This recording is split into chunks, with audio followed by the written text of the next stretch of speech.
We remain steadfast in our commitment in delivering local news that matters. Stories that inspire. Enriching the lives of Filipinos in the Philippines and across the globe. This is your GMA Regional TV. Buong puso para sa Pilipino. Mga balitang angay atangan sa One Mindanao. Kapingatos ka magbanay sa Cagayan de Oro City, gihiklin gumikan sa baha. Vice President Sara Duterte, nag-resign na isip DepEd Secretary. New Zealand feels nga suruyanan sa Tampakan, South Cotabato, ginadayo.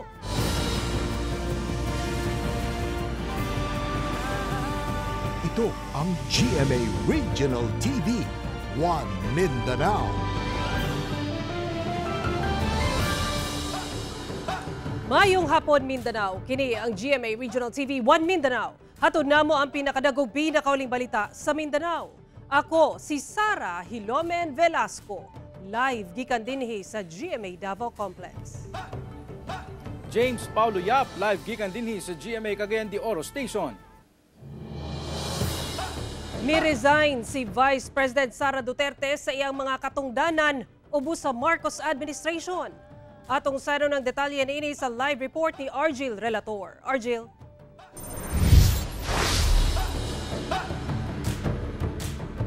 Sara, nagpadangat na sa iyang resignation si Vice President Sara Duterte, isip miyembro sa gabinete sa Marcos Administration, Secretary sa Department of Education o Co-Vice Chairperson sa NTF-ELCAC.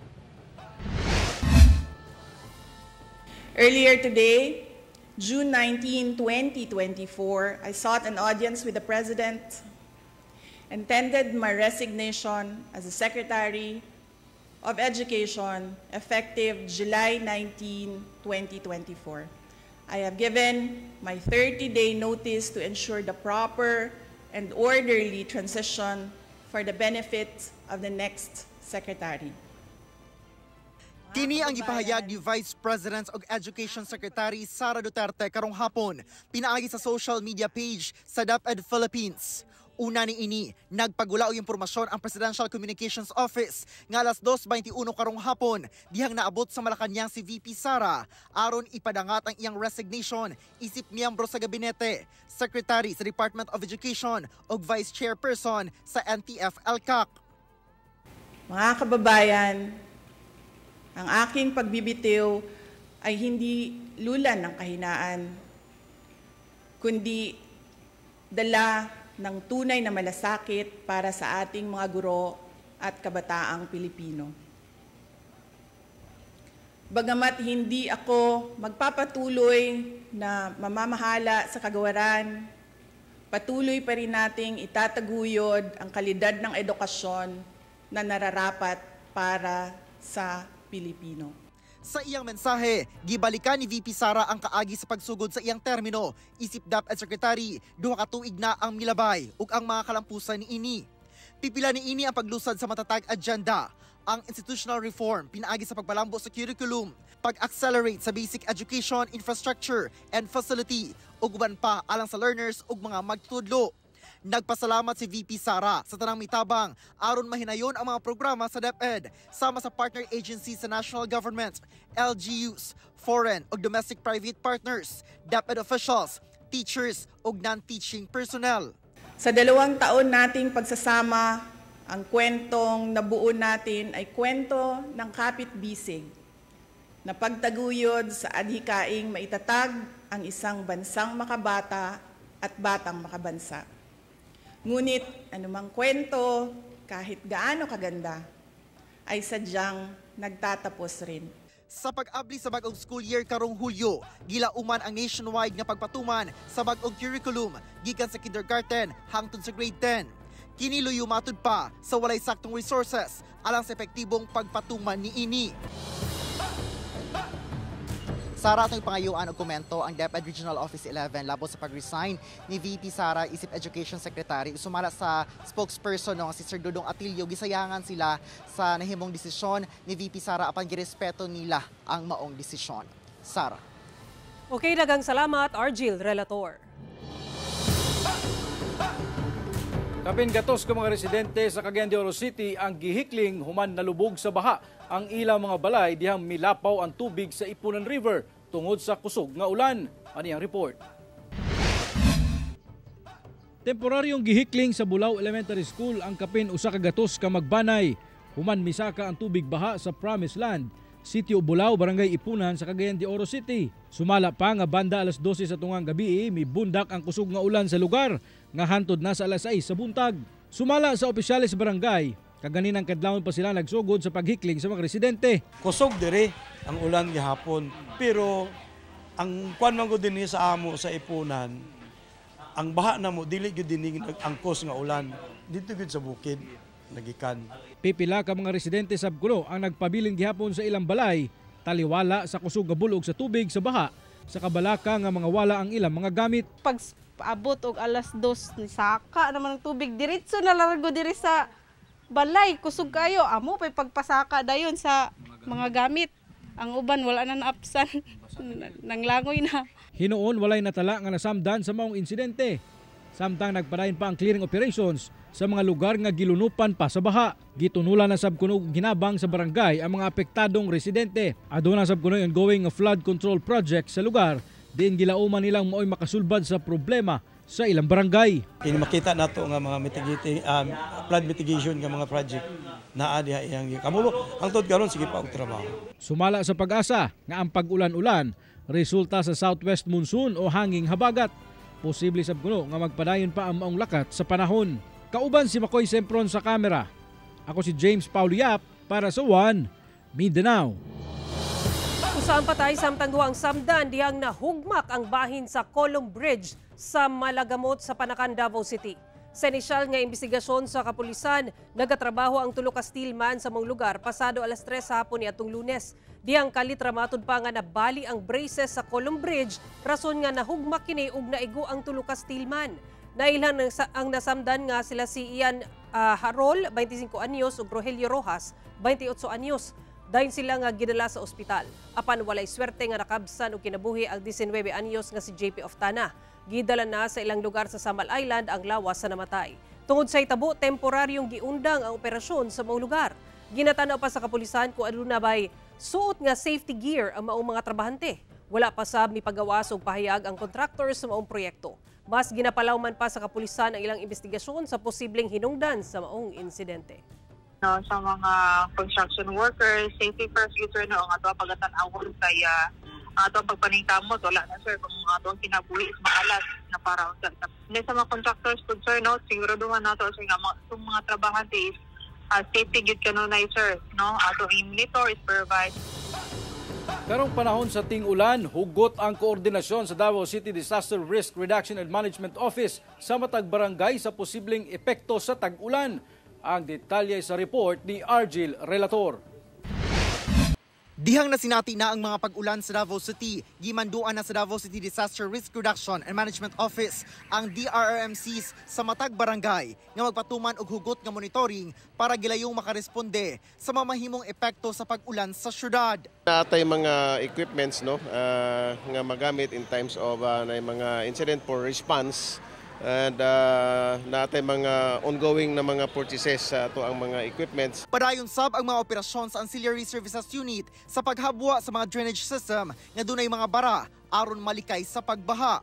Nakig-koordinar na sab sila sa City Engineers Office o DPWH aron nga masolusyonan ang mga baradong drainage nga dili makaya og mano-mano nga pagkuha sa mga bara. Itong last nga niulan nga kusog dito sa Kalinan.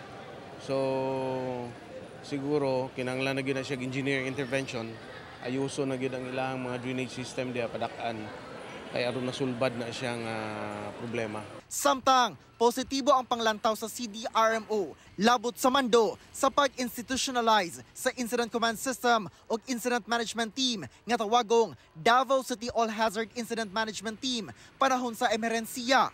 Kini mao'y magmando sa pagresponde o paghatag og saktong interventions panahon sa kalamidad. Langkuban kini sa mga opisina sa Davao City LGU, Davao City Hall Disaster Action Team, tanang barangay kapitan ug uban pang government agencies. Magamit na to na siya na mga sit-ups, na mga procedures, then one voice, one command lang yun ang ato ang magamit during may mga incidents o may mga events. Kauban si Metro Awing sa kamera. Ako si Orgil Relator para sa One Mindanao. Malaumo ang 4th Infantry Division nga mahuman ang demolisyon sulod sa kampo karong semanaha. Sa ikaduhang adlaw sa demolisyon, anaa sa 244 ka mga balay ang na-demolish sulod sa military reservation sa 4th ID sa Barangay Patag sa Cagayan de Oro City. Pipila ka mga residente na sabguno ang wala na nagulat pa sa demolition team ug nag-self-demolish na lang. Sumala ni Major Joseph Sai, ang real estate officer sa 4th Infantry Division, nga nagpasalamat sila sa mga residente nga mikooperar sa ilang gihimong demolisyon. Naglaom sab sila nga mahuman ang demolisyon karong semanaha nga hapsay ug walay kakulian. Tabi lang mga kapuso, sensitibo ang musunod nga balita. Usa ka 29 anyos nga lalaki ang patay human giputlan og ulo sa kabanay sa iyang ka-live-in partner sa Santa Josefa, Agusan del Sur. Sa investigasyon sa kapulisan, nag-away ang lalaking biktima ug ang babaeng ka-live-in partner niini sa ilang balay sa Purok 4 sa Barangay Poblasyon, Santa Josefa, Agusan del Sur niadtong June 11. Hinungdan nga miuli ang babae sa ilang balay sa ginikanan nga silingan ra nila. Miapas matud pa ang biktima sa balay sa ginikanan sa babae aron kuhaon kini. Apan ang amahan sa babae nga si alias Dondon ug agigsuon sa babae nga si alias Alan ang miatubang sa biktima. Nagkalalis matud pa ang tulo ug misampot sa sinumpagay. Mikuha og sundang si alias Alan o gitigbas sa makadagang higayon ang biktima dayon putol sa iyang ulo. Gilayong misibat ang duha ka sospek human sa krimen o padayong ginapangita sa kapulisan. Posibleng mag-atubang og kasong murder ang mga sospek. Padayong ginaimbestigahan sa kapulisan ang insidente. Ginasulayan pa sa GMA Regional TV 1 Mindanao nga makuha ang kabahin sa pamilya sa biktima ug mga sospek.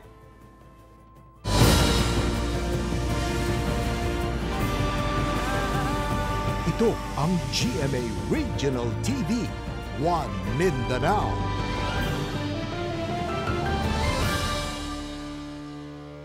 Duha ka service vehicle sa explosive and K9 unit ang nadanyo suman na highball sa Davao City.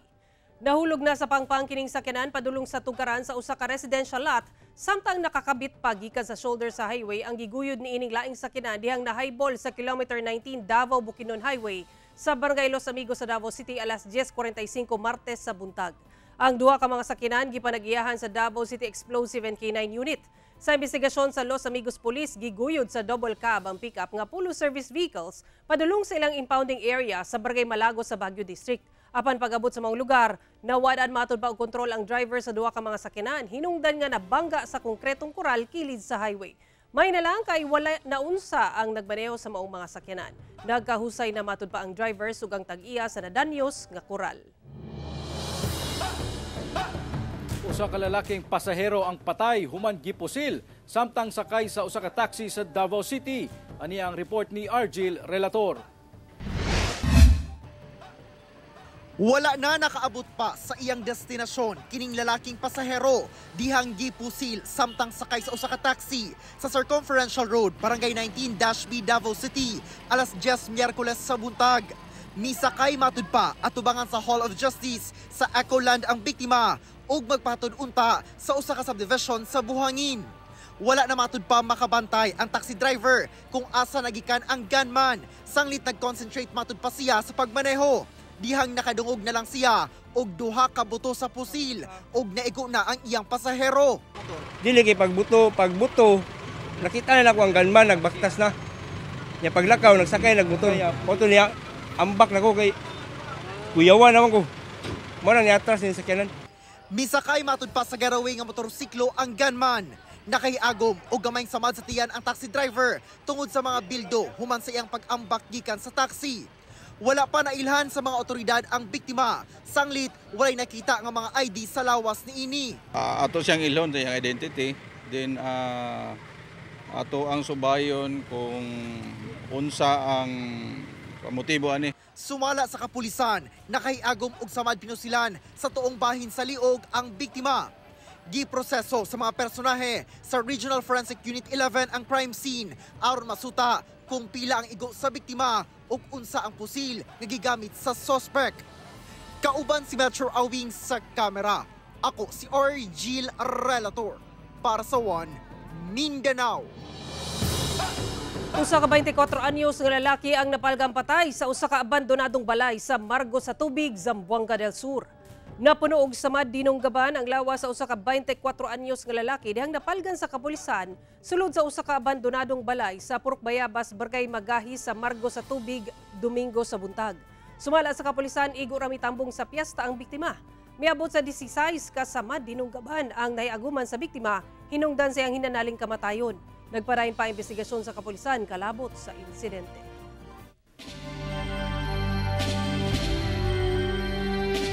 Ika-163 nga birth anniversary ni pambansang bayani Dr. Jose Rizal gihinumdom sa Davao City LGU.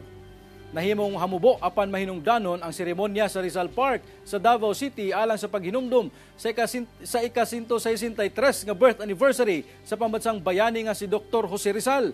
Gipangunahan ni Tourism Committee Chair Councilor Al Ryan Alejandre ang paghalad og bulak sa Davao City LGU kauban ang department heads. Sa mensahe ni Mayor Sebastian Duterte nga gipaabot ni Councilor Alejandre ang paghinumdom sa adlang natawhan ni Jose Rizal, pag-ilasab sa iyang dakong kontribusyon alang sa paghiusa sa katawhang Pilipino ug pagkabot sa kagawasan sa nasod. Lakip sab ang pag-awhag niini nga dili mahadlok sa pagyagyag sa kamatuoran. As we look back on his life, we are reminded to always stand up for the right and work tirelessly towards progress and prosperity. Gisugdan ang kasaulugan sa 19th Pakaradyan Festival sa Malapatan, Sarangani. Pipila ka Kapuso stars makisadya. Ani report ni Justoni Humamil. Declares the 55th founding anniversary and 19th Pakaradyan Festival formally open. Opisyal nang gisugdan ang 19th Pakaradyan Festival o 55th Founding Anniversary Celebration sa Malapatan, Sarangani Province, pinaagi sa pagpatingog sa agong. Gipasundayag sa LGU ang kultura ug tradisyon sa tribe people sa lungsod nga gilangkuban sa mga Kristiyano, Muslim ug mga lumad atol sa unang adlaw sa ilang selebrasyon.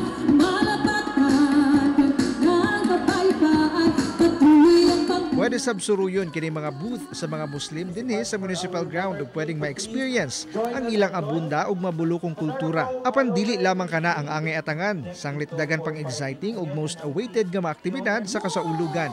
Gani mas mahimong exciting pa kini sanglit makigduyog sa kapistahan ang pipila ka Kapuso stars. Sama nila ni Rocco Nasino, Rabia Mateo ug E.A. Guzman nga mag-perform sa Coronation Night sa Mutya ng Malapatan ug Martin Del Rosario, Andrea Torres, Liza Lopez ug Joem Bascon nga makisadya sa mga Kapusong Malapateños alang sa Kapuso Fiesta sa June 21 sa Malapatan Municipal Grounds. Busa! Tara na ug makisadya sa 19th Pakaradyan Festival. Kauban si Gary Balantay sa kamera. Ako si Jess Tony Humamil para sa One Mindanao.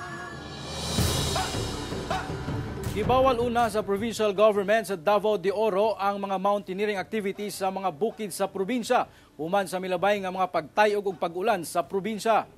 Temporaryong gibawal sa probinsya sa Davao de Oro ang mga mountaineering activities nga walay permit ug walay koordinasyon sa lokal nga kagamhanan. Kini tungod matud pa sa nasinati nga mga pagtayog kaniadto ug mga pag-ulan nga posibleng magresulta sa landslide ug flash floods. Dako matud pa ang risgo kung walay permit ang usa ka climber. Usa niini ang hagit sa rescue operations pananglitan og mawala o adunay aksidente. Hinuon ang mountaineering activities may kalabutan sa scientific research, tugutan apan kinahanglan adunay permits. Ang mga masakpang nagsupak pamultahon ubos sa provincial ug national law.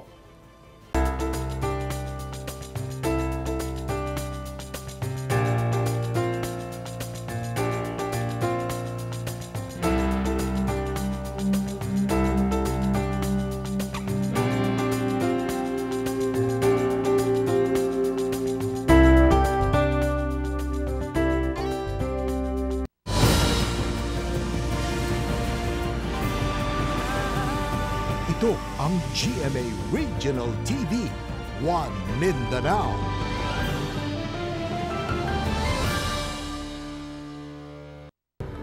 Usa ka pagbusikad ang mibulabog sa usa ka barangay sa Lamitan City, Basilan kagabi. Usa ka lalaki samdan atol sa insidente. Ani ang report ni Krisa Dapitan. Pasado alas 6 sa gabi adlong Martes, dihang nabulabog ang mga residente sa barangay Matibay sa Lamitan City, dihang adunay nahitabong pagbusikad sa usa ka gasoline station sa lugar. Pipila ka oras lang human ang State of City report ni Mayor Roderick Frigay, lakip ang deklarasyon sa Lamitan City isip Abu Sayyaf Group free na. Gilayong miresponde ang kapulisan og kasundaluhan og nasuta nga usa ka improvised explosive device o IED ang mibuto. Atol sa insidente, usa ka lalaki ang igo ra nga milabay ang samdan. Hinuon wala kini nakaangkon og grabeng samad. Na-recover sa kapulisan ang mga parte sa IED sama sa 9-volt battery, blasting caps ug powder. Sumala sa Lamitan City Police Station, gidudahang extortion ang motibo sa maong insidente tungod sumala kuno sa tag-iya sa maong gas station nakadawat kini og extortion letter niadtong milabayng bulan. Hinuon, adunay persons of interest ang kapulisan dihang ilang gi-review ang CCTV footage. Apan magpadayon pa ang mas lawom nga investigasyon sa kapulisan alang sa daling pagkasikop sa mga suspitsado. Sa karon panawagan nila nga magpabiling magbinantayon og i-report gilayon ang bisan unsang kadudahang butang o tawo sa lugar. Ako si Krisa Dapitan para sa One Mindanao. Gipangadaman na sa Davao City Police Office ang pagpatuman sa mando sa bagong direktor sa Police Regional Office 11 nga 3-minute response time nga kabahid sa mga estratehiya aron malikayan ug masolusyonan ang mga krimen. Nakatakda sab nga magpatuman og adjustment sa oras sa duty sa mga pulis. Ani ang report ni Argil Relator.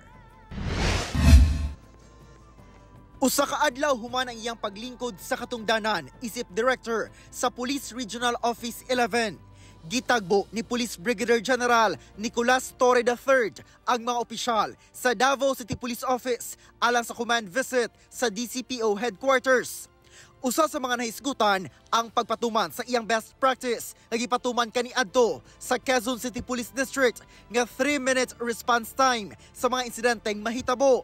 Sumala sa DCPO, gipangandaman na nila kung paunsa kini mapatuman sa Davao City. Na ay mga pag-practice ang pagabuhaton, Cymex, no?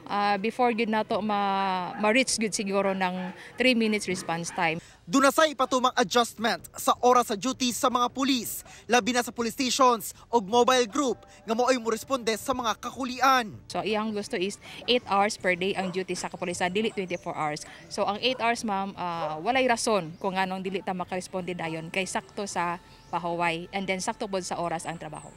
Pipila sa mga ginalantaw nga konsiderasyon sa pagpatuman kung sakto ba ang ihap sa mga pulis sa matag station, ihap sa patrol cars, radio ug uban pang police assets. Lakip ang gilayon sa lokasyon sa police stations tungod sa kalapad sa land area sa Davao City nga maoy pinakadako nga LGU sa nasod. Kauban si Melchor Awing sa kamera. Ako si Argil Relator para sa One Mindanao. Alang sa mga buot musuroy sa New Zealand, dili na kinahanglan pa nga mobiyahe didto kaysa Tampakan, South Cotabato. Dunay suruyanan nga New Zealand feels ang vibe. Ato kining suruyon kauban si Gestoni Humamil. Gikan sa tagas nga mga bukid, maanindot nga mga bulak ug hapsay nga palibot. Daw ana ka sa laing nasod sa kaanindot sa talagsaong talan-awon nga imong makita sa lugar. New Zealand feels gayon. Kinsay magdahom nga anaalang di ay kini sa Tampakan, South Cotabato. Gani, gitawag kini sa mga turista nga New Zealand ng South Cotabato. Wala problema. Tapos malawak yung tanawin. O parang nasa New Zealand ka lang. Patikim pa lang na mga kapuso. Sanglit mahingang hasab ka sa majestic view sa Mount Susong Dalaga din sa Barangay Lambayong. Busa dili gayod malikayan sa mga turista nga magpa-picture sa lugar, gumikan sa kaanindot sa Talan-Awon. Sobrang napakaganda po at saka talagang makikita mo yung bundok green na green. Siyempre malamig dito sa Tampakan. Yes po, relaxing talaga. Yes po, stress-free po. Kauban si Bong Vicencio Ogari Balantay sa kamera. Ako si Jess Tony Humamil para sa One Mindanao. Kapin 50 ka mga lechong baka ang libreng gipakaon sa mga Muslim ug non-Muslim nga mga residente sa Sultan Kudarat. Dinner solved gayud ang kapin 8,000 ka mga residente sa libreng halal lechong baka ato sa first Halal Lechon Baka Festival nga gipahigayon sa Provincial Capital Grounds sa Sultan Kudarat kagabi. Kabahin among aktibidad sa kasaulugan sa Eid al-Adha. Abli kini dili lang sa mga kaigsuunang Muslim apan lakip na sa mga lumad ug Kristiyano. Gilaraw sa provincial government sa Sultan Kudarat nga pinaagi niini maila ang halal roasting industry ug halal tourism sa probinsya. Usa ka kanhi pulis ang arestado human nakuhaan og illegal nga droga ug armas sa iyang panimalay dihang gisilbi ang search warrant sa kapulisan sa Butuan City. Nadakpan ang 55 anyos nga kanhi pulis sa iyang balay sa Purok 3, Barangay New Society, Butuan City. Nakuha gikan sa posisyon sa suspect sulod sa iyang balay ang 26 ka mga sachet sa gituohang shabu nga nagkantidad og kapin 34,200 pesos, duha ka kalibre 38 nga pusil, cellphones ug drug paraphernalia. Gikonsiderang high value target sa kapulisan ang suspect kinsa dugay nang gipanid-an sa iyang illegal nga binuhatan apan idlas kuno kini. Gikustudiya na sa Butuan City Police Station 1 ang suspect nga wala na mihatag pa og pahayag. Magatubang kini og kasong paglapas sa RA 9165 o Comprehensive Dangerous Drugs Act o RA 10591 o illegal possession of firearms. Milingkod na sa katungdanan ang bagong direktor sa Police Regional Office 11. Dugang detalye sa report ni Kent Abrigana. Opisyal na nga milingkod isip Director sa Police Regional Office 11, si Police Brigadier General Nicolas Torre III. Gisugat sa mga personahe sa Pro 11 si Torre sa pag-abot ni ini sa parade ground, Camp Quintin Mercido sa Buhangin, Davao City, adlong Domingo. Mismong si Police Major General Benjamin Silo Jr., ang commander sa Area Police Command Eastern Mindanao, ang nag-officiate sa Assumption of Office ceremony ni Torre.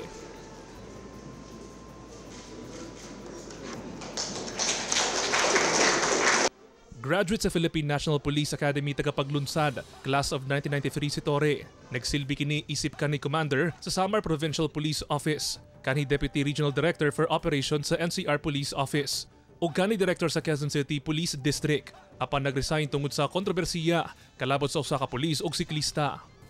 Nahimo sab kining Director sa PNP Communications and Electronic Services. Nakita siya ng ating leadership na wala nga regional director dito. And isa ako sa pinaka-senior. Class 93 ako, kaya medyo matanda na talaga ako. Kaya siguro binigyan ako ng break. At ako ay nagpapasalamat sa ating Chief PNP. Matod kang Torre, tumong niini nga ma-adapt sa Davao Region ang ubang programa nga gimugna niini sa iyang panahon isip Chief sa QCPD. Usa niini mao ang 3-minute response time nga mao ang pinaspasay nga pagresponde sa mga personay sa kapulisan. So I'll be trying to replicate it here in Davao City, una, and the whole Region 11 in general in the major cities. So let's see if we can achieve na pag kayo ay nagdial ng emergency hotline number namin, we can be there beside you within 3 minutes. Dihang gipangutana kung unsa ang lakang niini, kabahin sa pagdakop kang Kingdom of Jesus Christ founder Pastor Apollo Kibuloy. Ang tubag niini, secondary ang ibang mga issues ngayon. So sa ngayon pa lang, I'll just be concentrating on the PNP mission in general. Makikita niyo naman ang national headquarters natin is already fielding that issue.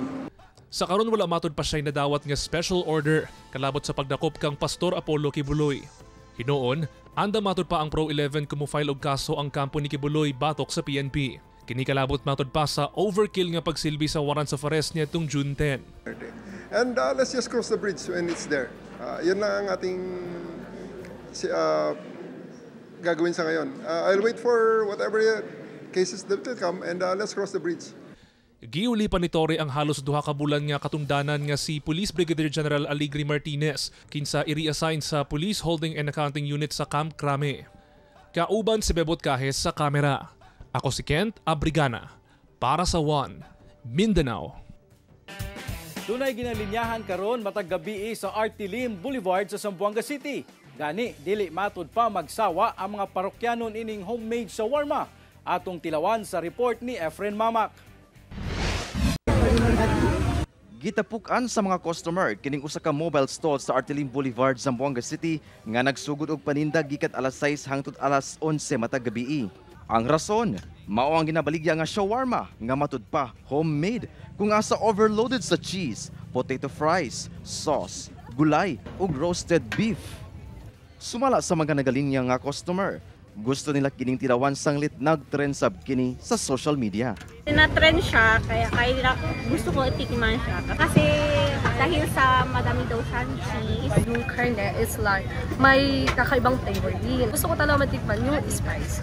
Tuod man, ang ubang nakatilaw na, dili gayud kuno magsawa. Hindi ko maintindihan kung ano yung merong sauce na basta masarap siya. Ang nagmugna sa mong recipe mao ang 34 anyos nga si Norman Kabasag nga taga South Com Barangay Calarian, Zamboanga City.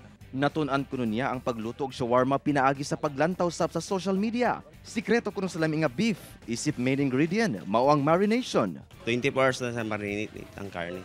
30 minutes na lutuon sa machine bago siya i-serve sa tao.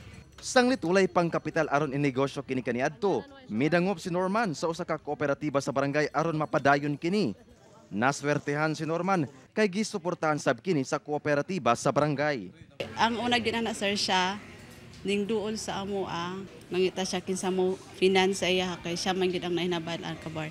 Finance lang mi then parang nag-click try hantod nga nag-click. Karon wala nagtuo si Norman nga mo patok gayud ang iyang business. Tambag niini sa mga bot magnegosyo. Tutunaw sa luto kanang kan ba?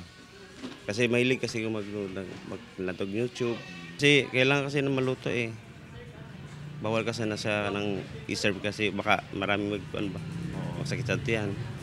Kauban si Sim Romero sa kamera. Ako si Efren Mamak para sa One Mindanao.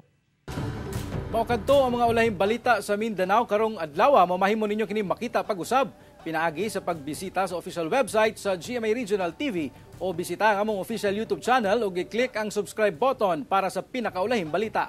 Daghang salamat sa atong mga kapuso sa Mindanao nga nagalataw kanamo og sa atong mga kapuso abroad. Padayon lang sa pagtutok sa mga lokal nga balita matag adlaw tungod sa GMA Regional TV, Local News Matters. Kami ang GMA Regional TV 1 Mindanao. Tibok persa para sa mas dakong misyon ug mas halapad nga pagserbisyo sa nasod.